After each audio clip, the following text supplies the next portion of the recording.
Magalhaes to Stokes, who's onside. 1-0. Here's Sims. It's a good serve this from Southampton. They could finish the job here. It's Shane Long, and he has done it. Just a minute to play. That's stoppage time. Here's Letizia. Who better to say farewell than one of the finest players ever to wear the red and white.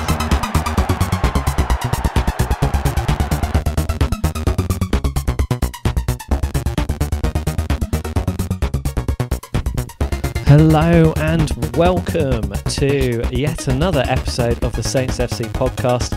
I don't have my normal laptop in front of me, so I cannot tell you which episode it is, but I think we're somewhere in the 50s now.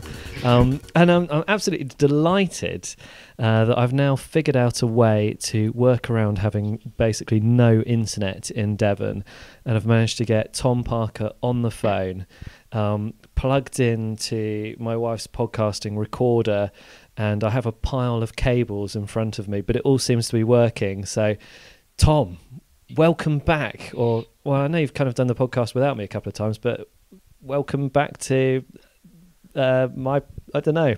But yeah, it's good to be on the phone again with you, Tom. And you, John. Enjoy. And hello from sunny London, which definitely isn't sunny. But no, it's good to speak to you, John. Yeah, it's been a while.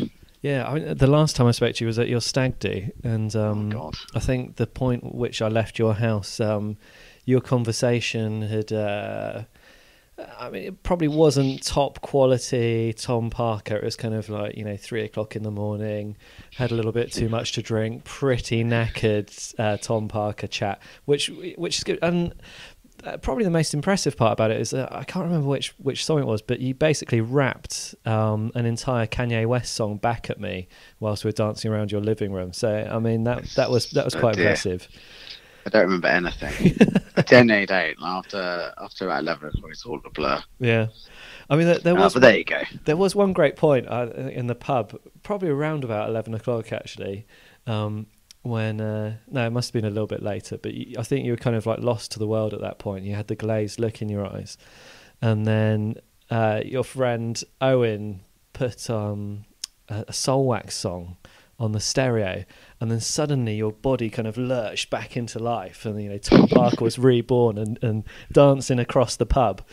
That's what it takes. Yeah, that re-energises me. Exactly. I now know, what it would take. If I ever see you in that situation, I just need to get a Soulwax song out, and then off we go. Tom Parker is reawoken.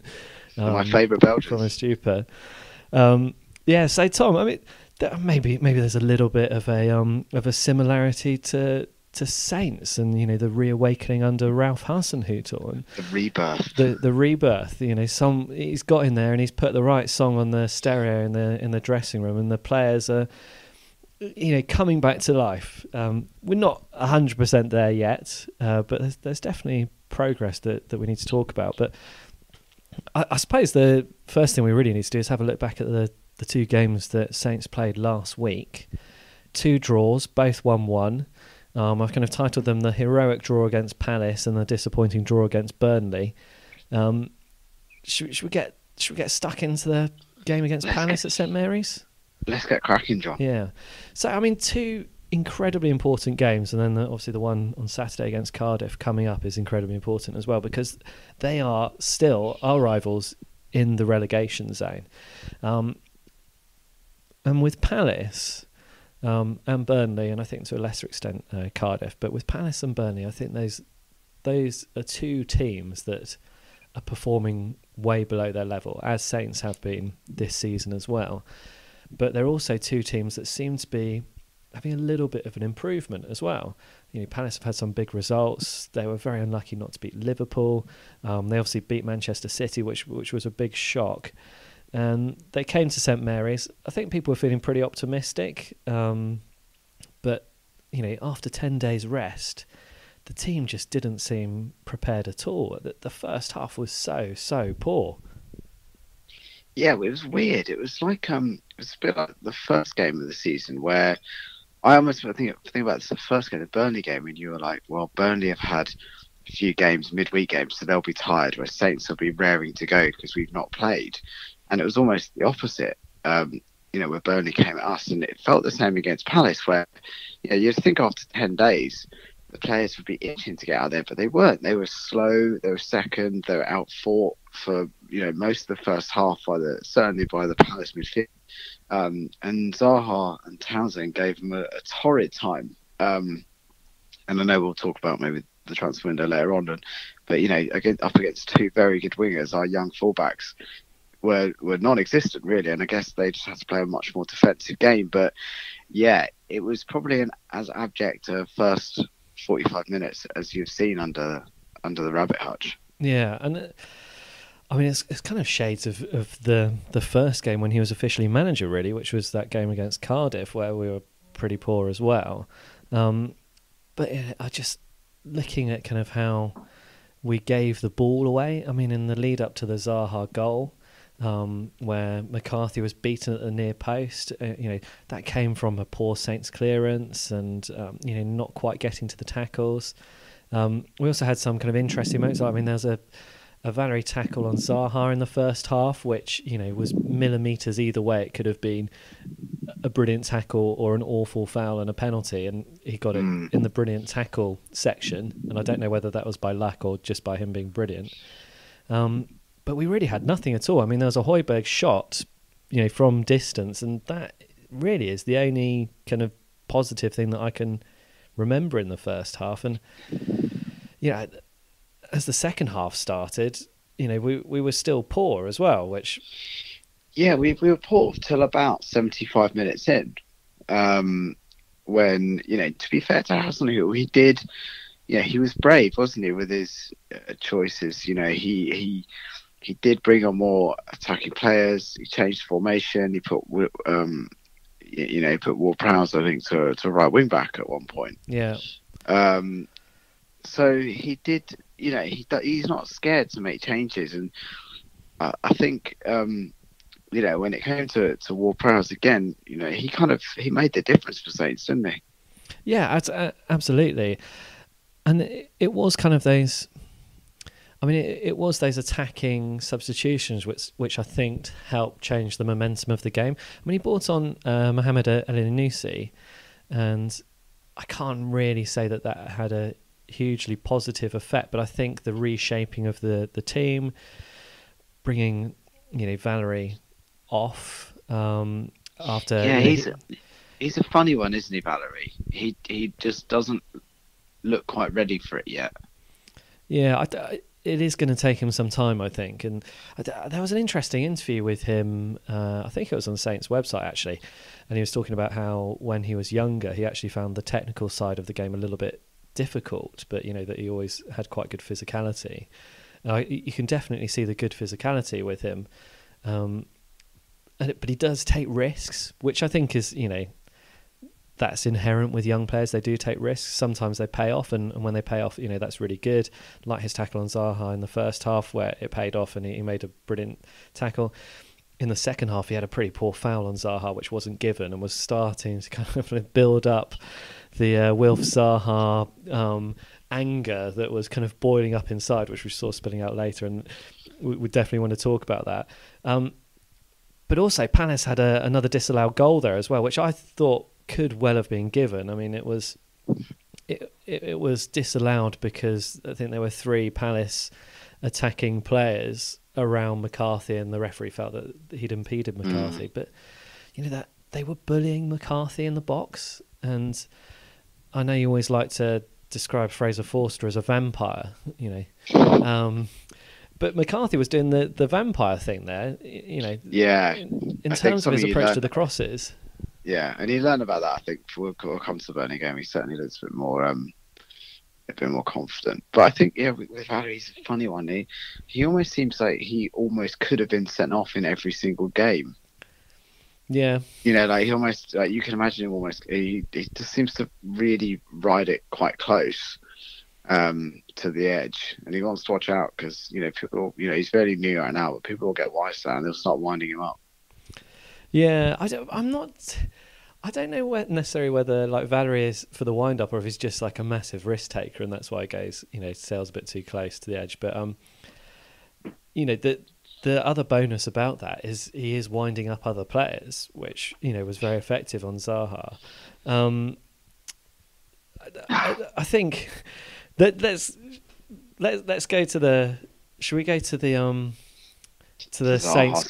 We're gonna. Oh God, no. I think we should do the Saints goal because it was funny because there was a moment when the fans started booing when Jack Stevens was bringing the ball forward from defence and looking for options, and the players weren't moving, and he was clearly frustrated with our midfield not giving him an option to pass to because Jack Stevens is good on the ball, he likes a good pass, he wants to start attacks from defence, and he was getting frustrated, but the fans were also getting frustrated, and there were some question marks over whether Saints fans booing Jack Stevens for not releasing the ball quick enough, or were they booing the Saints players for perhaps not making the space for him, but it was all a bit stayed, wasn't it?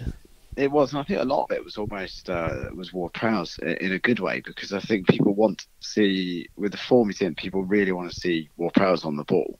And yeah, I've been a pretty big critic of Ward-Prowse, but he does seem to have raised his game. And I think part of the criticism, I think, from memory, was Ward-Prowse was in acres of space, and either Stevens didn't see him or didn't fancy the pass. But to your point, Stevens is becoming a bit like a sort of Van Dijk style bring the ball out player. We saw him do it against Derby really well, and it kind of has added a little something to Saints' game. Just if he can do it once or twice a match. But yeah, the Saints fans did get on the players' back. But fair play to them.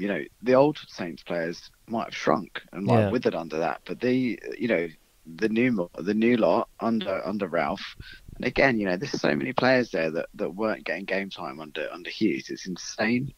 The new lot lifted themselves up, pulled themselves up, and got a point out of a game that really they had no right to get. Well, to get anything out of, I suppose, really. Yeah, absolutely. Should we talk about that goal, because it was absolutely beautiful. I mean, it was a great passing move down the left. Goal of the season. It was wonderful, wasn't it? It was tick-a-tack football. Goal. If Man City had scored that goal, if you could imagine, if Man City had scored that goal and whoever is the left back for Man City, Mendy or someone had crossed for Kyle Walker to slam home, everyone would be saying this is, exactly as you say, total football. This is football, this is Cruyff-esque, like playing out from the back. But it was a fantastic move. It was great from Redmond, great from Armstrong, and you do get the feeling like with Redmond and Armstrong, we've got players. They're not Zaha's, but they've got players that can unlock very difficult teams, exactly like Palace. Yeah, and I mean it's one of those things. Like I think like Man City score the most open goals, and that is about as close to an open goal as James Ward-Prowse is probably going to get from that sort of move. But it was that sort of move where they passed it around, they drew the Palace defence all over the place. James Ward-Prowse made a very, very late run into the box, but was watching what was going on the whole time. And the Palace players didn't even see him as a threat. They weren't even aware of him as a threat. And what was that? That was his third goal in 3 games at that point, which was just fantastic. And also, it's the coolness of the finish. Like one thing that Ward-Prowse has been criticised for in the past is his kind of. It's this weird dynamic for him where he can put a ball on a sixpence from 70 yards and then miss from 15. But it was just a very well-placed finish. So, yeah, well done, James. And then he goes on, in something in many ways that's better than the goal, if you ask me. So, I mean, after that, we're finishing stronger. We're looking good. Palace are still getting the occasional counter-attack, and Zaha, keeps on coming forward.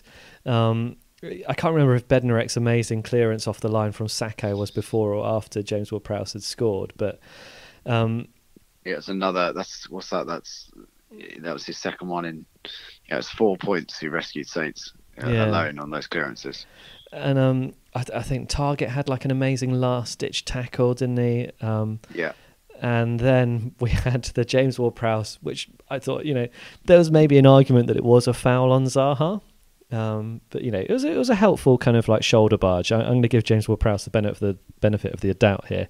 He was going for the ball. Zaha was going for the ball, and I mean, for James Ward-Prowse to outstrength Wilf Zaha, push him off the pitch.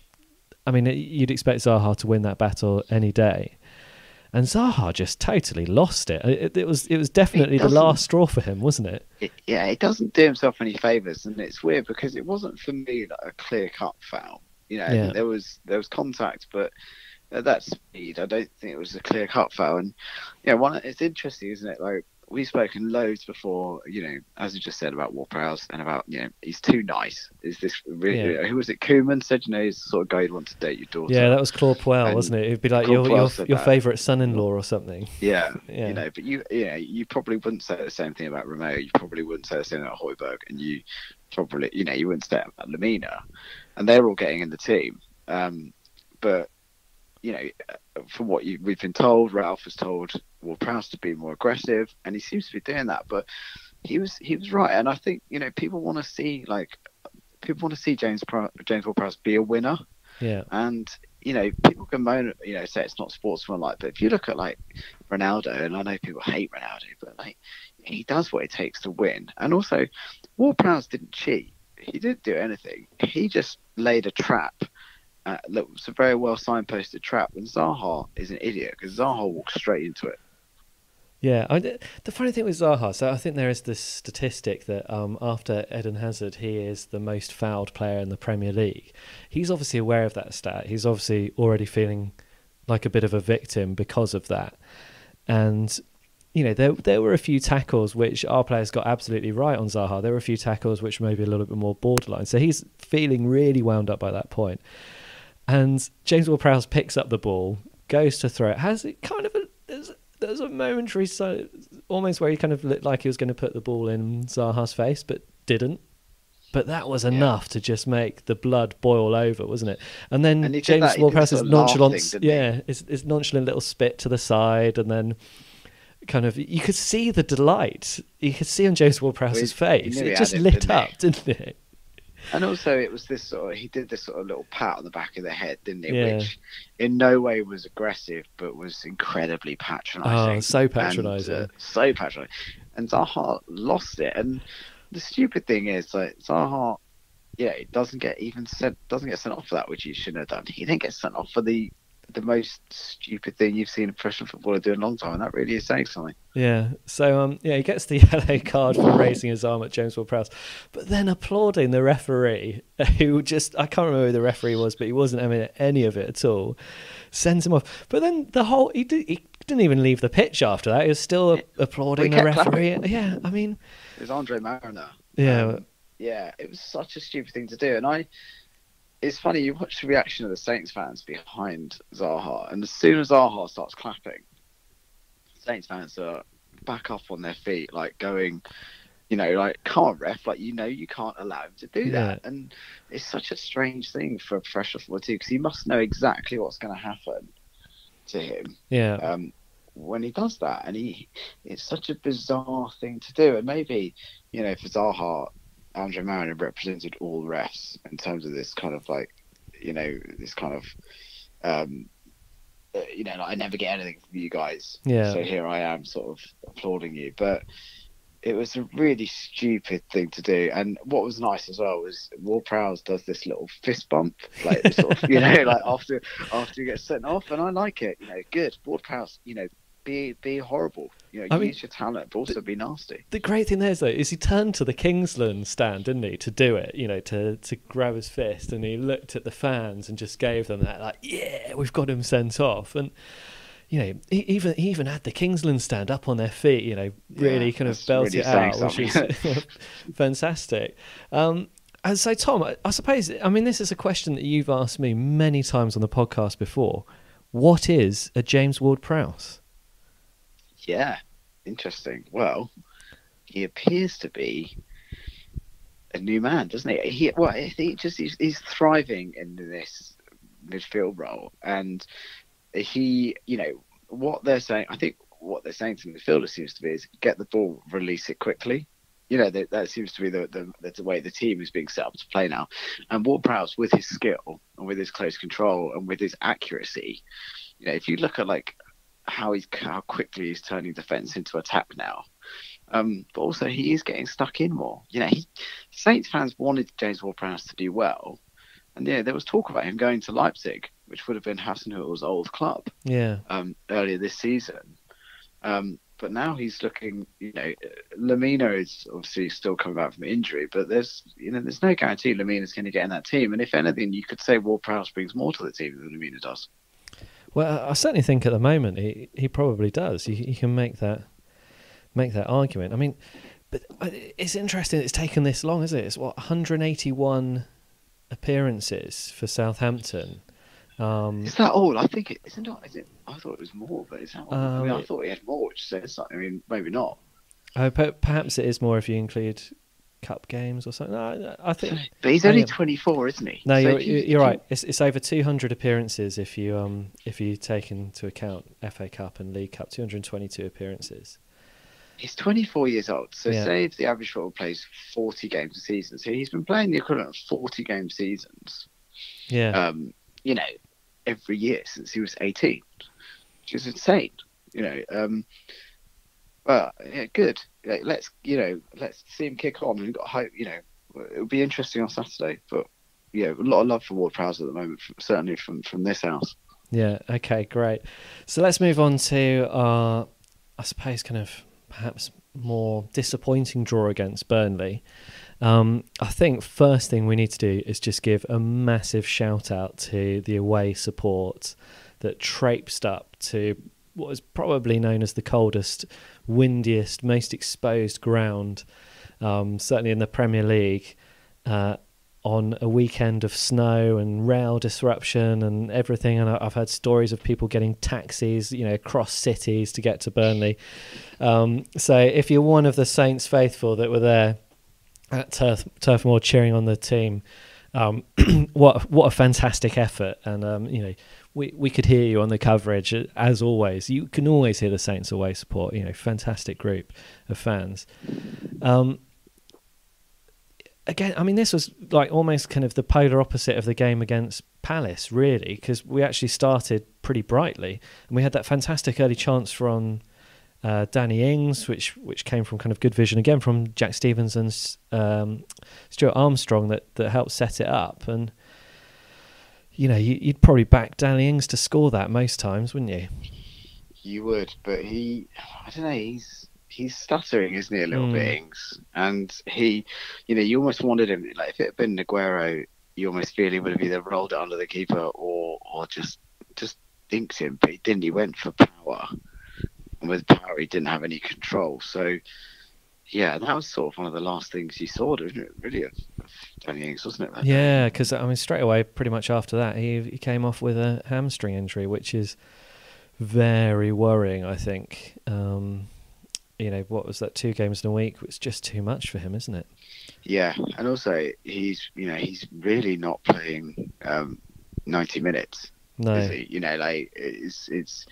It's worrying for Saints because obviously we're not blessed with an abundance of forward quality. It's fair to say, and it does appear that our main man is maybe not capable of doing 90 minutes, and if he does do 90 minutes, he probably can't do 2 games in a week. Yeah, I'm not too sure how long he's going to be out. I heard someone saying about 3 weeks, but who knows? I mean, the Ryan Bertrand injury has gone on a lot longer than I think we all expected, and the Lamina one, I think. Yeah, as well. So yeah, frustrating. And I suppose that, we'll get to the transfer window in a little bit, that people are frustrated about us not bringing players in. But, that is probably part of the reason why Saints fans are worried, is because of these injuries that we seem to be getting. Slattery, that was his start, wasn't it, for his first Premier League start? First Premier League start, yeah. I mean, I've got to admit, I won't pretend I didn't actually see Burnley because I was at my wedding tasting, John, so I'm going to leave it to you. But by all accounts... well, did the food taste good? Food, don't worry, John, you're in for a treat. Yeah. I promise you. But with Slattery, everyone appears to be very impressed with him. Yeah. I mean, what what is it? What is the Slattery job? Well, I don't have the answer to that at the moment, but I mean, he got himself involved in the weirdest flat foul. Right in the first half. It was just after the Ings chance, I think, and the ball kind of went out. Didn't he kind of fall over into, or not fall over into someone or something? Yeah, I think that must be what the referee gave it. But when you're watching it, it just looks like a terrible, terrible foul because Burnley player, I can't remember which one, picks up the ball on the edge of the box, and suddenly Slattery just goes flying into him and takes him out completely. You could definitely give him a yellow card, but I think it was unintentional. I think he genuinely just lost his footing. But again, Slattery, he's an interesting player. He's another midfielder, another one who's going to be putting pressure on Lamina, Højbjerg, Romeo, James Ward-Prowse. Arguably, he's got a bit of forward attacking prowess, but I don't think we've seen enough of him yet to really know, what does a Slattery look like in the Premier League. But, I'm excited. It's another youth product coming through that Hasenhüttl's looked at in training and has thought, he's good enough for the Premier League. Yeah, and I think we're seeing, this is almost record. I mean, obviously, under Koeman and Pochettino, we saw, a lot of young players come through, but this is almost unheard of, isn't it? Like with Saints, if you look at the team that kind of went through, the team including the bench that went through for Burnley, so many players coming through the youth team there. You've got Target, you've got Ward-Prowse, you've got Slattery, you've got Stevens. I think Sims was on the bench. Yeah, I've got to say, now I'm living down here in Plymouth, people are not happy about us saying that Stevens is one of our... Yeah, we need it, but we'll take that. And then, if we're going to talk about weird fouls, the other weird foul, which I don't know if you saw the highlights on Match of the Day, but McCarthy's clear penalty against Ashley Barnes. I don't know. Well, it was just baffling. I don't understand why it wasn't a penalty, but you're going to offer a counterpoint here, Tom. Every time I watch it, right, and I watched it again earlier this evening, I have a different feeling about it. Part of me thinks it absolutely is a penalty because clearly there's contact in the box and McCarthy doesn't touch the ball. But also, for me, Barnes sees McCarthy coming out and he almost like changes his angle, so he just makes sure there's absolutely contact. Yeah. So it's not natural for me. It's almost like Barnes almost like changes his run looks like from one angle to sort of just ensure that, he absolutely gets that penalty. I mean, it was a penalty, and if it had been Nathan Redmond running through against Tom Heaton, we'd be going mad about it. But, we've not had a lot of luck. Maybe we need a bit of luck. But yeah, I think we perhaps have had a little bit of luck, certainly with that one anyway. But yeah, I kind of know what you mean, because McCarthy realised that he wasn't going to get the ball and did try and kind of slow down and take himself out of the challenge. And like Barnes almost like, from one angle, it almost looks like Barnes sort of pivots towards McCarthy and just sort of smashes into him to make sure he gets the penalty. So, but what's also incredible about that is almost not as incredible as, more incredible than not getting the penalty, because that's life, that happens, is how Ashley Barnes then managed to not get sent off. Yeah, I don't understand that. How can Zaha be sent off for applauding the referee, and Ashley Barnes, who clearly, I think when they showed the highlights, they had to block out his mouth, didn't they? Yeah, and I've never seen that before. Yeah, and you see a lot of Premier League football, and you see a lot of terrible language, but I've never seen anything like that before. And also it wasn't a one-off. He did it repeatedly. He got closer and closer and closer to the linesman and the referee. And maybe, if he had sent him off, it would have caused Sean Dyche to have like an embolism or something. but you do imagine, like, how has he managed to stay on the pitch? Like, it was so. His reaction was so incredibly strong. Yeah, and it was so blatant as well. It wasn't like a quiet swear word to the referee if you've got that effing wrong, or like you're an effing idiot, which from the stands is not visible. It was effing, blinding, throwing the arms around, running up, really aggressive behaviour.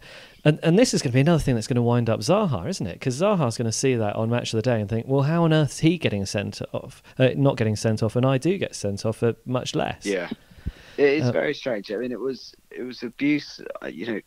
You see a lot in the Premier League. I've not seen anything like that in a long time. Yeah, it was quite. Well, he stayed on the pitch, and we all know what happened later on. Let's pick up another couple of good Saints points. I thought we had a really good corner from Matty Targett, whipping it in, which required a goal line clearance. I think it was actually a Burnley player that. Yeah, it was headed it to King, I think. Yeah, headed it towards Wood headed it towards their own goal. And then James Ward-Prowse got close with a header again from another Targett cross. And, you wonder if, had it not been Tom Heaton, had it perhaps still been Joe Hart in goal, whether that one might have crept in. Yeah, it's funny, isn't it, with Targett, the way to completely neutralise Targett is to attack him. If you look at the players, the games Target's not been at all like Palace. With Bertrand, you always feel that Bertrand can give as good as he gets. So Bertrand can defend, but also gives you something to worry about going forward. With Targett, because he hasn't got pace, so you almost get the feeling as soon as he doesn't have a really aggressive winger to worry about, he can play a little bit more, which is running what he did against Burnley. I mean, you do say that, but he did provide the assist, didn't he, for James Ward-Prowse in the Palace game. And again, James Ward-Prowse and Targett linking up, which is, is another advantage of this 5 at the back, 3 at the back formation, because you think, are we wasting an attacking outlet by having 3 central defenders on the pitch? But with James Ward-Prowse and Matty Targett in those wing-back positions, they're linking really, really well, and they are providing an attacking threat. Yeah. And how many assists is that for? It's at least 2 assists for Targett. Is it? From left back. Well, we've got Danny Ings' goal and Ward-Prowse's goal, so he's making a difference. Yeah, absolutely. So let's talk about the goal that we did get, because this was just wonderful, wasn't it? So Bednarek spots Redmond up in the midfield, pings him a nice ball out from defence, and what Redmond does from here is just absolutely wonderful. The way he took the ball, the way he turned and ran towards goal, and then the cheeky nutmeg of Jack Cork, ex-Saint, coming towards him. He makes Corky, doesn't he? Corky done. Yeah. Also, what's great as well is not only the meg, but the kind of the quick shot. Yeah. I was reading a really interesting thing with Steve Bull, ex-Wolves, and he played for England when they were in the 3rd division, Wolves, and he was saying one of his things, he used to shoot early, and he always said to young players, shoot early because keepers aren't ready. Yeah. And I think with Redmond, he shot early and he totally took Burnley by surprise, and it was a great blistering shot. Normally he goes for the top corner, but yeah, he was fantastic. Yeah, one of my favourite Nathan Redmond goals, that I've got to say, actually, and I think he probably had a good shout for goal of the month last month, and it's going to be hard to beat that this month as well, because a nutmeg and a finish like that against a keeper like Tom Heaton, ticks all the boxes. But then saw Burnley kind of getting back into it, and it was again Saints kind of trying to defend this lead, and it was a shame that we didn't have a 2-goal lead. Good save from McCarthy, to give him credit where it's due, although kind of straight at him. Barnes off the bar as well. Burnley winning loads of headers against our defence, especially once they brought on Peter Crouch. Of course. Yeah. And then ultimately Peter Crouch is, although he didn't get the goal, which I think most of us were expecting as soon as Peter Crouch got on the pitch, that, okay, he's going to score against us. He won them the penalty, and he did it in such a Peter Crouch way, didn't he? Yeah. I love Jack Stevens, so I won't criticise him, but it was a very odd decision. I know a lot of Saints fans have sort of said, well, he's having his shirt pulled back, but no one's explained why having his shirt pulled back means that his arm is where it is. Yeah. See, Tom, if we were back in my living room in London and we were filming this for YouTube, what get you to do now is stand up for our viewers and try and do the arm. try and do a really big jump in the air, and we'd watch what happens to your arms. But I can kind of understand, but football players should be able to jump without getting their arms up in the air. And obviously, I don't know, was he trying to signal to the referee that Crouch was pulling on his shirt? But I mean, whatever happened, you can't have your arm up there, can you? It was a very odd thing to do, sort of 93 minutes into a game. It's just bizarre. But yeah, I guess he's been a really good player for Saints. He's playing a lot of games, so I don't want to criticise him too much. It was just a very strange sort of self-inflicted wound, and I'm just looking at the table now. If we'd have got those 2 points, we'd be in 14th. We'd actually only be one place higher. We'd be 15th, but we'd be one win off 13th, and so on and so on. So it's tight down there. Yeah, it really is. Peter Crouch, I've seen him getting a bit of stick, ex-Skate, but he's also ex-Saints. I still like him.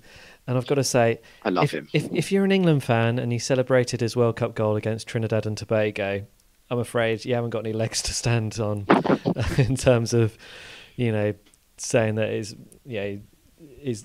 he has done us there, but that's what Peter Crouch does. And, he did it for Saints when he played for us. He's done it for England. And, of course, he's going to do it for Burnley as well. You could have probably made an argument that would have been a decent signing for Saints. I'm very surprised Burnley have swapped a mid-20s Sam Vokes, who does score goals in the Premier League, for what is probably only going to be one season of Peter Crouch. But having said that, I love Peter Crouch. I think he is an incredibly talented. He's one of those footballers that's so talented. And that probably doesn't get the respect he deserves. That perfect hat-trick he scored for Liverpool is a joy to watch. Yeah. So, and that obviously he scored against Pompey in that FA Cup, the winner. What was it, like 90? I don't know how late it was in the game, but I remember being behind the goal trying to suck the ball into the net. And he was part of the team that got us relegated. So perhaps there's, if the scouts were looking at Crouch, they might have been a bit of history saying, well, what happened last time we signed Peter Crouch? We got relegated from the Premier League. So, but he doesn't seem like a standard Ralph Hasenhüttl player, does he? No, he doesn't. But I think he gives clubs a lift, and the reception you got at Burnley is, he's been received very well, and I hope that. I don't want him to do well for Burnley because they're obviously down there with us, but I do have a soft spot for Crouchy. Yeah. I want to pick up some players from the last two games that I've been really impressed with. Nathan Redmond, James Ward-Prowse. Again, these two, they're stealing all the headlines at the moment, aren't they? Yeah, you think, certainly Redmond, I think it was 6 in 12 now. You think that he's going to be on Gareth Southgate's radar. You think he deserves that. He just is playing very, very well. He's really hurting teams. And against Cardiff on Saturday, we'll come to that. But again, if he can get a couple of goals or even a goal, you'd think then the England squad being announced in a few weeks, I think that he's got to be on the mind of Southgate because he's an exciting player. Yeah, I'm sure he is on Gareth Southgate's radar, but you think he was at the game against Palace, wasn't he? And that was maybe Redmond's worst game, I think, since Ralph Hasenhüttl's come in. He was very, very quiet in that game against Palace, which is unusual for Redmond. But so maybe James Ward-Prowse could be brought in there as an option as well. Mr. Versatility. You'd think so. I think you'd hope that he's obviously nailed his colours to the mast in terms of wanting to play young players. Yeah. Giving young players a chance. And Redmond and Ward-Prowse both 24, so you'd think would fit that bill. So Barkley's not been playing that much for Chelsea. That leaves a space in the midfield. So you never know. Fingers crossed. Yeah.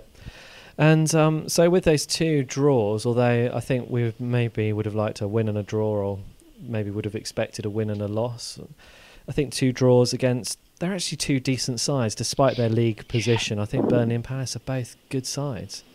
Yeah, I think you're absolutely right. I think in retrospect, I think it's a sign of how far the club has come under Ralph in terms of people are disappointed by those results. But I think that overall, if you look at the form that Burnley are in, they took Man United to the wire. Very, very good Man United to the wire.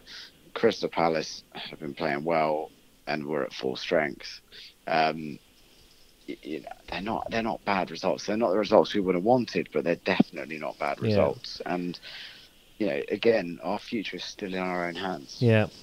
We're still unbeaten in 2019. I think there's more resolve in the team. There's definitely some frailties that are still there, but I think we've also certainly seen some improvements across the board as well. Yeah, and you look at individual players. Are individual players playing better? There's no doubt. Players like Vestergaard, starting to look like this.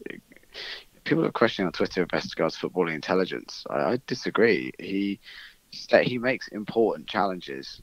And he makes them cleanly. I think players like Vestergaard, we were talking about Ward-Prowse, Redmond, Valerie getting his chance. Højbjerg is still maintaining his levels.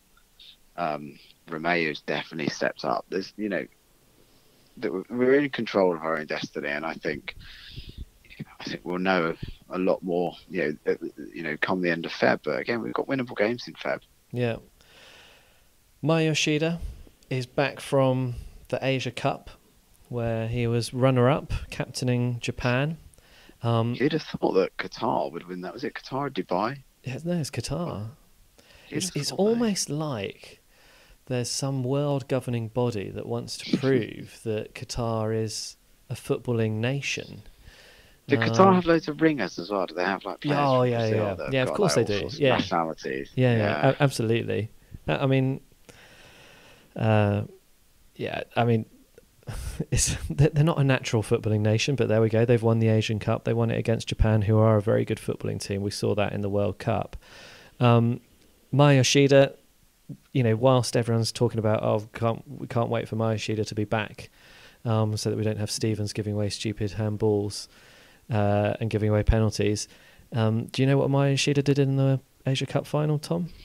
Didn't he handball it for a penalty? He did handball it for a penalty. Yeah. Having said that, I'm quite excited about him being back, because it does give us another option in defence. And his last game for Saints was that game against Chelsea, where he was immense, absolutely immense. Phenomenal. Yeah, and also look, we're playing three centre-backs. We can't play three centre-backs and have no centre-backs on the bench. No. What the return of Yoshida does is it means that if one of the centre-backs is having an off day or needs to be replaced, we can maintain the formation that works for us, because I think 5-3-2 does work for us, whilst at the same time not losing the quality at the back. Does he get back in the team? I think it would be harsh on Stevens. Yeah. But I think what you'll probably see is that he will be on the bench, citing tiredness and jet lag, etc., for the Cardiff game, and then you might see, you got the international break. And then you might see Yoshida sort of regain his place after that. But I don't think Stevens is a bad centre-back. I think Stevens gives us something, a lot in terms of bringing the ball forward, but he's just not maybe the greatest defender. No, I think in both those games we have seen the frailties of crosses coming into the box is still something that we're not able to deal with. Yeah. And that, I think, is true for all three centre-backs and Alex McCarthy, I'm afraid, as well. Yeah, I think so. We're not, even Vestergaard's been better, but we're not dominating the ball that like we used to with Fonte and Van Dijk, that's for sure. Yeah. Is Angus Gunn going to get another shot? Or is that going to be harsh on McCarthy? He had a go, didn't he? Yeah. And then obviously, like I remember you saying, in a press conference, Hasenhüttl said, I've chosen my number one. And yes, he was beating his near post for the Palace goal, but again, he couldn't really do anything. He'd been exposed by some pretty shabby defending, and he couldn't really do anything. Well, couldn't do anything at all for the penalty for Burnley. So, he didn't even dive, did he? He didn't even dive. So it would be a bit harsh. Yeah. But what about his approach to crosses? I mean, I suppose looking at Angus Gunn's height and stature, you wouldn't necessarily expect him to be any better at crosses, would you? No, and I think I don't think they picked Gunn for his crosses. I think but everything that you hear about Gunn is that is his quickness off his line and his decision making, almost like Manuel Neuer. But yeah, I think it would be harsh on McCarthy. I do say I think it would be harsh because I think whilst we are still conceding goals, he's not massively to blame for many of them. Yeah. Let's have a look forward to Saturday then. This is absolutely massive, isn't it? This is what a 60-pointer. Is this 150 million quidder? This is a serious game of football, isn't it? Football. Yeah. Which, I mean, Cardiff looked like they were gone, didn't they? A few weeks ago. Gone. Yeah. What are they doing? How dare they? And then Bournemouth. What are they doing? What was it? They beat Chelsea 4-0 and then going and losing 4-0 to Cardiff 2-0. It's so weird, isn't it? Like, what are Bournemouth doing? They never want to do us any favours apart from when they come and play us, in which case they've been very, very forgiving. Very accommodating. Yeah, they have. So, which is a shame because I was really starting to think that the bottom three were going to be the bottom three. Yeah, and then, you just thought that Palace, Burnley and Saints were going to pull away, if not necessarily with positions, certainly with points, and there was going to be a big gap opening. But Cardiff beating Bournemouth has totally changed that. And if they beat us, well, it's we're back in deep doggy doo-doo again. We are. And looking at the table, just as it is, it's so tight down there. I mean, you got to think like Fulham look awful still. Yeah. Huddersfield again, they look gone, those two. It's just a case of now who wants it more, and if the Saints can't lose to Cardiff on Saturday, they have to win, and they have to win well. I think we need a clean sheet. Yeah. There's not many of those under the Hasenhüttl regime, and I'd like to see us, get 3 or 4, like really give someone a tonking.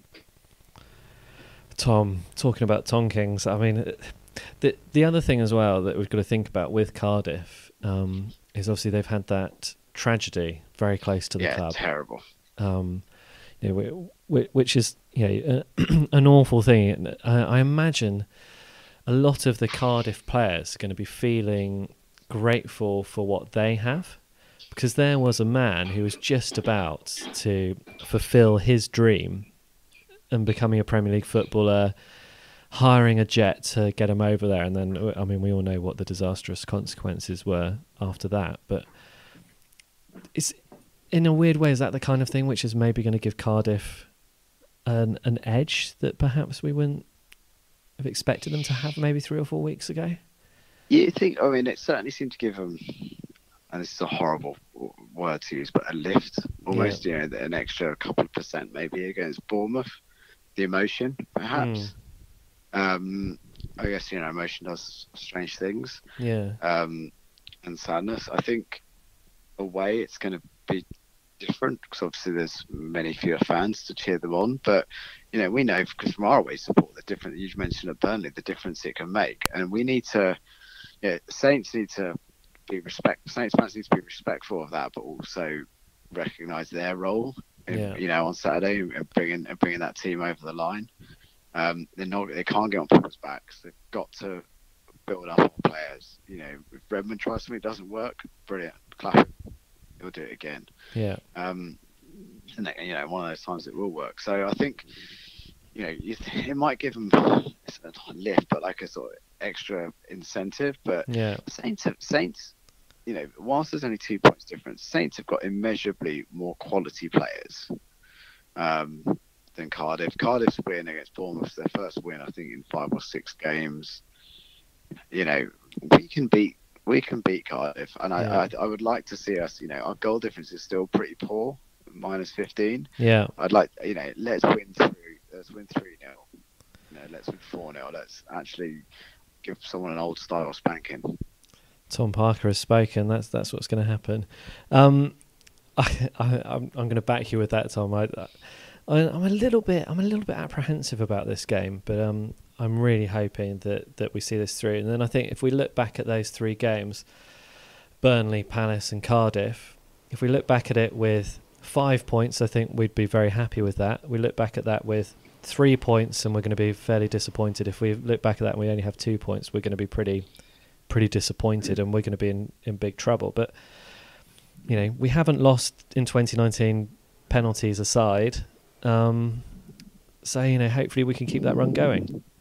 Well, if you think about it in the new year, if you'd have said from the games we would play, if we win on Saturday, if you'd have said we'd go 4, 7, 8, 11, 12, 14 points from the game since January the 2nd. Yeah. You'd have snapped a hand off, including absolutely. Incredible draws away at Chelsea, win away at Leicester. These are good results. Yeah, absolutely. And maybe the way to think about it as well is, we weren't expecting to win at Leicester, but Saints fans would have snapped their hand off for a draw. Yeah. So you might have thought we might put Palace at home, but we drew. So, what matters is where we net out. Yeah. And we're netting out. We're there's no doubt about it. We're taking points. I mean, I actually look back at this and I think how scary this situation would be if we hadn't brought in Hasenhüttl. I genuinely kind of look back at it and think, if we still had Hughes, I think we'd be pretty much nailed on to be going down. I agree. I mean, I think we'd be looking like Fulham. Yeah. I don't think we'd be as bad as Huddersfield, but then maybe we would. I think under Hughes, he'd lost that club. Yeah. He'd lost the crowd. He'd lost the players. And, I think it must be quite embarrassing for someone like you. Imagine Mark Hughes is a very proud man. To see players that he placed a lot of faith in get 0 game time.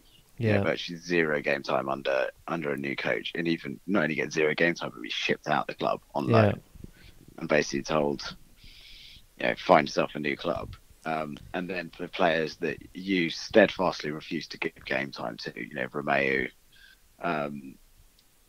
Ward-Prowse, to see those players come in and do so well, and then the third bit is players you had and you played who are now, like Redmond, who are playing so much better than they were under you.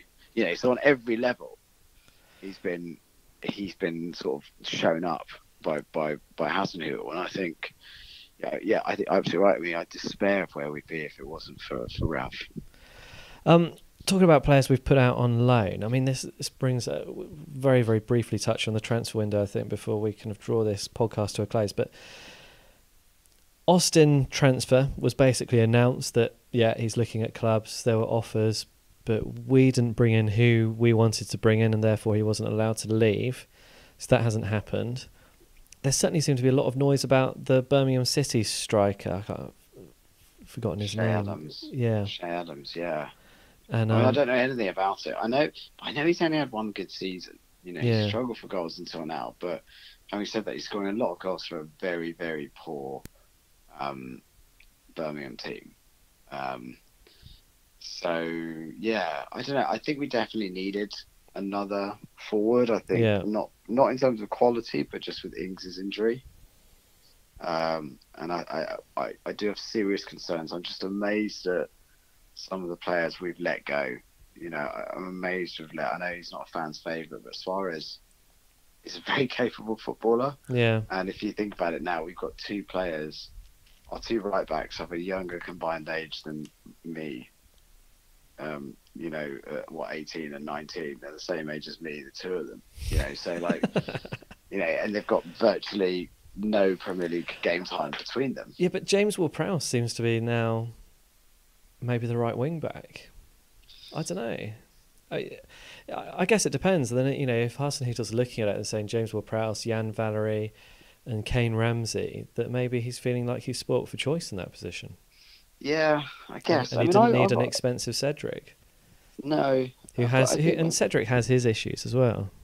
Yeah, I mean, I just think Cedric never did himself any favours, did he? I think he seemed to lack self-awareness, particularly on social media. Saints would lose on a Saturday, he'd play pretty abjectly. On a Tuesday night, you get a picture of Cedric in a club, not drinking, that you could see, not saying he's anything special, but, it didn't really or some restaurant somewhere. And Yeah. Maybe that's not what the fans want to see right now, Cedric. So I want to come back to social media in just a second, but the strangest loan, I think, is actually the Jake Hesketh loan out to MK Dons.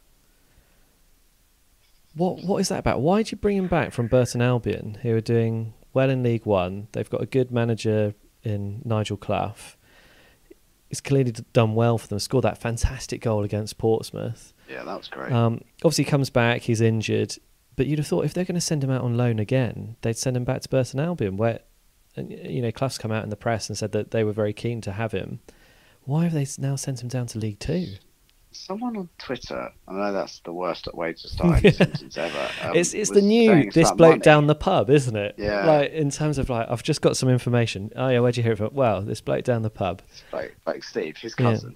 Yeah. No, someone was saying it's about money and about isn't it that they either get paid for the loan at MK Dons or something? I don't know, but is that right? I mean, a Premier League club wants to get a few pennies off a League Two club, and therefore they're not willing to loan to Burton Albion because they're not willing to pay some of his wages, yet they're willing to... I mean, does that not stifle the development of him to be playing in League Two? Wouldn't it be better for... I mean, I could understand if they then loaned him out to a Championship club. Yeah, I don't know. I mean, Hesketh is a mystery. I think he's one of these players that all Saints fans would love to see get game time. Saints fans probably more than him and Sims are the two that everyone would love to see, but they obviously just can't make managers believe in them. Yeah. And with Hesketh, I don't know whether he's too small or whatever it is. And I say that as a pretty small guy myself. I don't know whether he obviously hasn't. I don't think there's any doubt about his technical ability, but maybe just the physicality of the Premier League would crush him. I mean, we saw that, in one of the rare times he did play. Well, a few times he has played. One against Beersheba and then Burnley. Burnley where he did actually get injured. Where it's just the physicality of the game. It's just not something he's really equipped for. Yeah, it is a shame because he's clearly got buckets of talent, but. I don't know, it's one of those things I always think, if you've got the physicality to play and do well in the lower leagues, then I know the Premier League, it's more athletic and it's stronger, but there's some big lumps down in the divisions.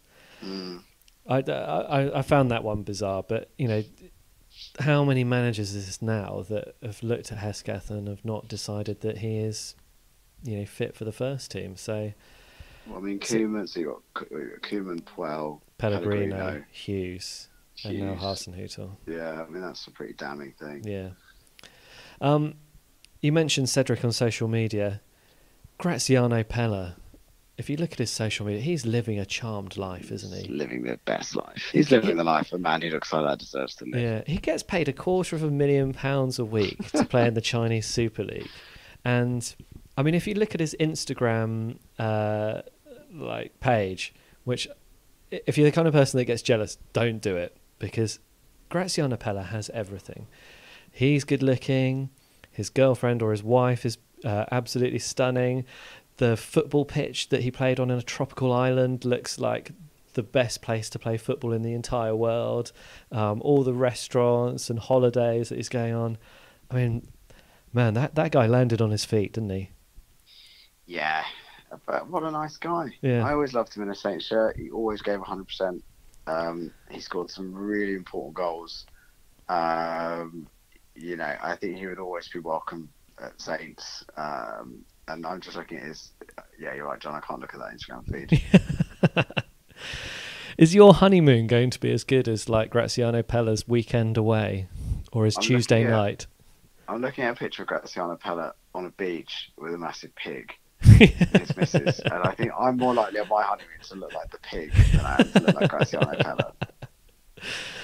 All right, I think probably on that note, Tom, should we call it a day?